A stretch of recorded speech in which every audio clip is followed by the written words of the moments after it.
Jet tempur China enggan dekati Natuna karena beresiko ditembak jatuh militer Indonesia.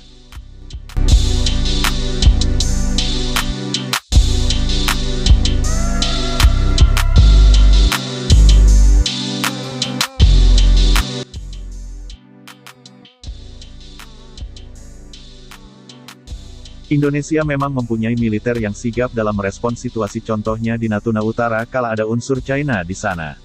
Belakangan ini misalnya saat dua Coast Guard China masuk ke Natuna Utara dengan sigap militer Indonesia mengusirnya dari sana. Pergerakan China di Natuna Utara sebenarnya terus dimonitor oleh militer Indonesia.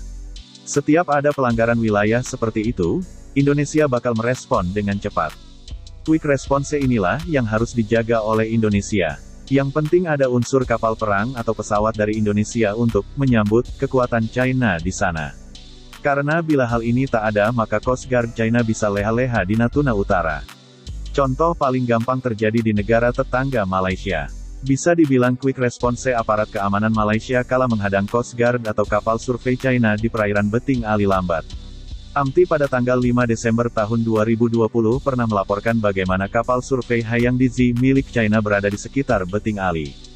Kapal survei tersebut melakukan penelitian ilegal di sana selama 278 hari. Parahnya tak ada manuver atau tindakan nyata dari kapal perang TLDM AL Malaysia, atau kapal Coast Guard mereka untuk mengusir kapal-kapal China tersebut. Walhasil China melakukan kegiatan ilegal di depan mata Malaysia di mana tuan rumah cuma melongo saja. Malaysia tak berani mengambil keputusan untuk mengusir kapal survei China. Entah apa sebab pastinya tapi muncul dugaan Malaysia tak punya nyali menghadapi China. Hal ini berbeda dengan apa yang dilakukan Indonesia.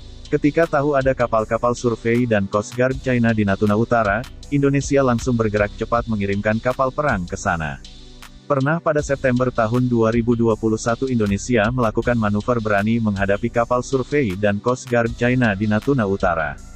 Indonesia mengerahkan Kri Bontang untuk mengusir unsur China dari Natuna Utara. Pada Senin, TNI AL mengerahkan Kri Bontang 907 ke lokasi yang sama. Catatan pelacakan kapal menunjukkan bahwa kapal itu mengikuti pergerakan Hayang Dizi di Blok Tuna, ladang minyak dan gas penting di Laut Natuna Utara.